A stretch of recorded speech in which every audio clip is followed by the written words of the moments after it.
just going to take a few minutes. First of all, thank you very much for inviting me to be a part of this. And I'm not here to ask for anything. I'm here to thank you. You in this union movement, everyone in this country that has a job, everyone in this country that has anywhere near decent working conditions, anyone in this country that has a job that has some benefits, whether it turns out to be a union job or not, we own our standard of living to the fight that unions have been putting on for the last 50, 60, 70 years. And America has to know that. And I just think that you are the only institution left in America, as much as I'm a Democrat, and I want the Democrats to win, and I think it's important that the Democrats win. The truth of the matter is that most often the Democrats are on the right side of the issue. But unions are always on the right side of the issue. Because you are the only institution left in America today whose only agenda is working class people in America. That's your only agenda. And I just want to take 2 or 3 minutes to explain so that we can all remember or understand, because we need to talk to our friends who always raise the question, oh, those unions, oh, they, you know, and all of that. I am here to tell you that our economic system, our free enterprise system, capitalism, it cannot survive in the long term unless we have strong unions. Let me explain that. Let me explain what I mean by this. We, as Democrats, for example, those of us who are Democrats, we hope we win the election because the Republicans are creating great havoc among working class people. But I got to tell you, the whole system is rigged against working class people. Not intentionally, but let me explain how it happens. We have a free enterprise system here in America, which we love. But the free enterprise system is based on the profit motive. So virtually every business in America exists to make a profit. That's why people go into business. So you create something, or you manufacture something, or you provide a service, and you want to make a profit in that business. That's why you do that work. And the thought is, since everyone wants to be able to support their families and make money, etc., everyone's going to work real hard, create things, manufacture things, do things that the public needs, because that's how they're going to make money. So the whole incentive of our system is for every business to make a profit. That's good.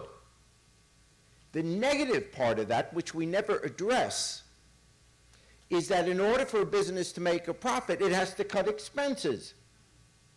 So virtually every business that exists, in order to make a profit, will hire as few people as possible, at as low a wage as possible, with as few benefits as possible.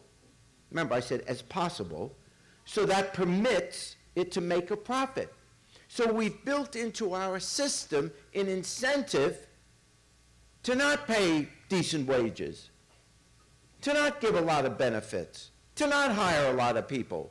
So whatever business it is, if they can replace you with a computer, they'll replace you with a computer. If they can replace you with a machine, they'll do that. If they can hire someone overseas because it's cheaper, they'll do that. If they can get away with paying a higher wage, they'll do that. So we have this whole system where the emphasis is on hiring as few people as possible at as low a wage as possible. That's the incentive of the system. Therefore, if we are to continue to exist as a great and prosperous country, there has to be a countervailing weight. There has to be something to push back. If there is no entity that pushes back against this motive of more profit, and the hell who gets hurt, then eventually there'll be too few people working, more and more people having to be on welfare, and eventually there won't be enough people with money to buy the products that the businesses want you to buy. So you see, the most American thing you can do, the best thing we can do to save the free enterprise system, is to make sure that unions are strong so that everything has to be negotiated. I am not saying that everything a union asks for in every negotiation should be given 100%. No, it's a negotiation. We bargain for it. We give a little of this, you give a little of that. So there is a real substantive reason. It's not just rah-rah unions, boy, I want to get more money in my pocket. It's we're trying to save the system. And the reason you have now the greatest gap between the few people at the top and the great masses of Americans, the gap has never been wider in the 236, 40-year history of America. Never been wider than it is now. The 1% there, the 99% every place else. The gap is wider than ever. And that is why it is more important than ever that we have strong unions to fight back, because otherwise, and I'm not even saying the business people are evil. They don't go to bed every night and say, how can I hurt someone? It's just that they're trying to make a profit. And the truth is, we all do the same thing. When you go out and buy something, you look for the best price. If you need someone to paint your house and you're looking for two people of equal ability, you're going to hire the guy that gives you the best price, that isn't going to charge you as much. So it's not that the business people are evil. It's they all want to make a profit, because that's why in their business. So we have to fight back.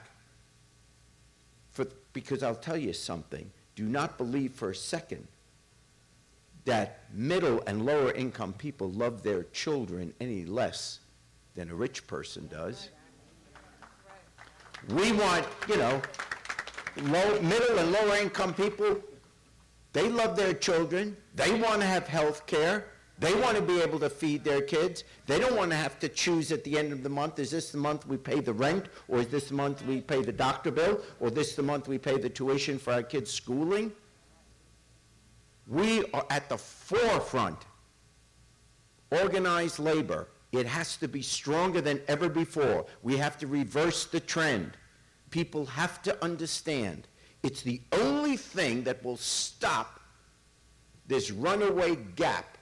Because eventually, if we don't stop it, there'll be 4 businesses in America that everyone will have to work for, and they will be replaced ultimately by machines and computers and people overseas, and therefore most Americans won't have jobs. Most Americans won't have jobs. The American dream. We can wave our patriotic flags during the 7th inning stretch at every ball game in America. But we have to be honest with ourselves. Is the American dream really available to people of lower and middle income? Oh, yeah, if you're a great basketball player, if you're a great singer, you can break through. But for most Americans, the chances, I'm not saying it's impossible, I'm saying the chances are diminished, diminished, diminished. You can't afford to send your kids to college. College today is like high school used to be. I'm not saying you can't get a job at all if you don't have a college education, but for your kids it's going to be much tougher, much tougher. So, we're concerned about our future. Strong, strong unions. Now, in the end, here's the good news. I believe, in the end, liberals always win. Now, I know you're going to say, what, are you crazy? Well, yeah, I am crazy, but that's separate. In the end, liberals win, because think about the last 75, 80, 90 years in America. Every major liberal social movement is initially fought against by conservatives, and in the end, it just becomes mainstream America.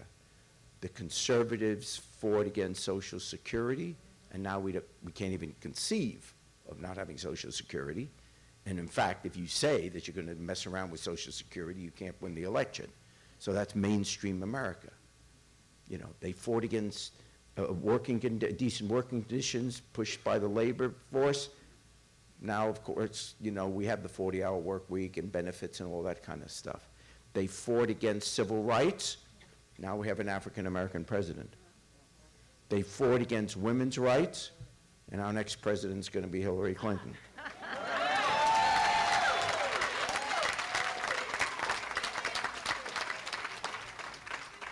And frankly, if I had stayed in politics, I would have become a woman. But that's my show. Yes. Yeah. Waiting for Jerry. Now that's. I'm only kidding. Watch. She's gonna tweet someone, Springer's becoming a woman. This is how it happens.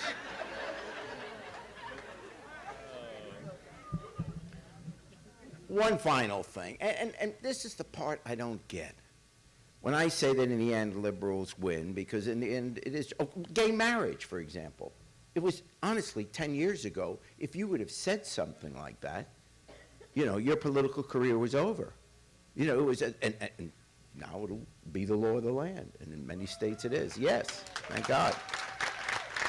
So, in the end, the liberals will win. It's all the battles and all the losses we take as we finally get there. Your kids and grandkids are not going to be arguing about the issues that we're fighting so hard for now. The world is changing, so get with it. You know, the makeup of America is changing. When I came to America, I'm an immigrant. I lost my family in the Holocaust, but I came over to America when I was 5. The Statue of Liberty was the symbol of America. And now you read the papers, and what the political argument is, they want to make the wall the symbol of America. Build the wall so the Mexicans can't come in. Build the wall so the Hispanics can't come into our society. Really? I thought the Statue of Liberty was, come on in to the world. Be a part of us. We're all immigrants, if you go back far enough. Here's the final thought. The final thought.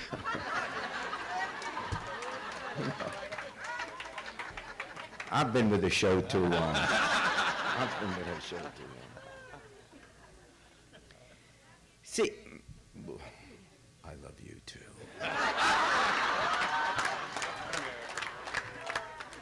Here's the thing, though. See, deep down, I don't know what happens to people when suddenly they think as they grow up or whatever, as they get older or they go, or they become political, they suddenly want to become conservative. Let me give you an example of what I think instinctively, if we remember the lessons we're taught in the first, second, and third grade by our moms, you know, to be nice to people, to share your toys, you know, to all these good things that we learn. Let me give you an example of this. Pick the most conservative, right-wing, Republican, whatever, neighborhood in America. Let's say this very conservative family is living there, and maybe next door there's a family that isn't as wealthy. It's 2 o'clock in the morning, and in the wealthy family's home, these big Republicans, let's say, there's a knock on the door, 2 in the morning. I'll get it. He opens the door. Yeah, what can I do? It's the next door neighbor. And the next door neighbor is holding his 2-year-old child. And he says, oh my God, my kid is sick. Could you get the keys to your car and just drive us quickly to the hospital? Could you get us there? I can't reach anybody. And, you know, because his car's not working. Can you just take me to the hospital? Well, 99.999% of every person in America, including this right-winger, would say, oh my gosh, well, sure. Get the keys, throw on some pants, get in the car, and race the next-door neighbor with a sick child to the hospital. We all would do it. That conservative will not stand at the front door and say, well, you know what, if you had worked harder in life, you would have a car that works now. So I'm going back to sleep, and get yourself, you know. You see, instinctively, as human beings, we all do the right things. Why is it that once we step into the voting booths, it's, well, I made it, why can't they? What turns us into these really cold, you know, screw you, it's not my concern, you should have worked harder, you know, I can't worry about you. I really don't get it. Don't ever let anyone get away with this statement, which we hear too often, well, I made it, why can't they? Let me tell you something. 99% of what we are in life is a gift. 99%. It's luck. It's a gift from God. And why? There's not one person in this room that had anything to do with the decision to be born. You didn't make the decision to be born. You were not involved in the decision to whom you'd be born, in what country you'd be born, in what era you would be born, with what health you'd be born with what brain power you had. You had nothing to do with that. None of us did. I could take Bill Gates, arguably the most successful man in America. If he was born in Ethiopia, he would have been dead at the age of 5. Life is a gift. Who are we kidding? Yeah, we work hard. And maybe the last 1% of what we become is because we're working hard based on our efforts. But 99% of what we are is not because we're so cool. It's because we had a gift from God. Remember that. And may you never be on my show. Thank you.